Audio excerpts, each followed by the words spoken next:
D'ençà de l'any 2002, en què es va crear l'Escola d'Arxivística i Gestió Documental de la Fundació de la Universitat Autònoma, la professió arxivística ha estat molt vinculada amb els estudis que es realitzen en aquesta universitat.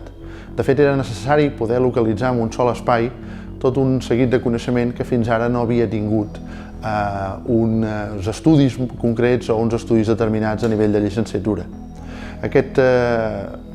Aquesta creació va permetre que molts estudiants a partir d'aleshores vinguessin a aquesta universitat a fer tota la seva formació acadèmica a nivell de màsters, postgraus i altre tipus de propostes formatives.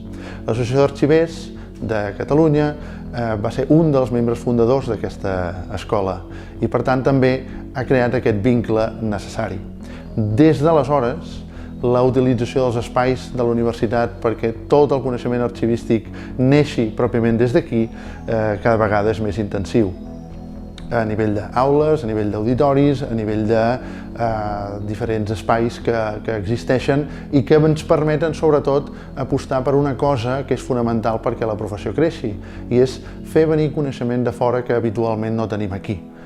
Les possibilitats que ens permet la Universitat Autònoma de fer venir professorat, doctors, altres professionals que treballen en els àmbits dels municipis, de les universitats o també de les administracions públiques d'altres països és fonamental perquè la nostra professió pugui créixer. És per aquest sentit que, com a ambaixador ara de l'Autònoma, miro de promoure la possibilitat que aquest nou coneixement continuï enfortint-se aquí. Per exemple, la darrera experiència que hem tingut aquest mateix any ha estat portar un grup ampli de professores de la Universitat de Renmin a Pequín per fer tot un seguit d'apostes formatives per tots els nostres estudiants.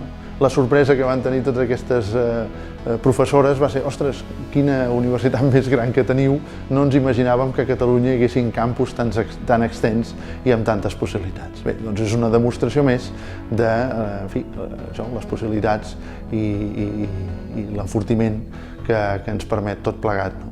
Per tant, seguir apostant això, seguir treballant com a ambaixador perquè puguem portar tot aquest coneixement i fent créixer també la pròpia universitat.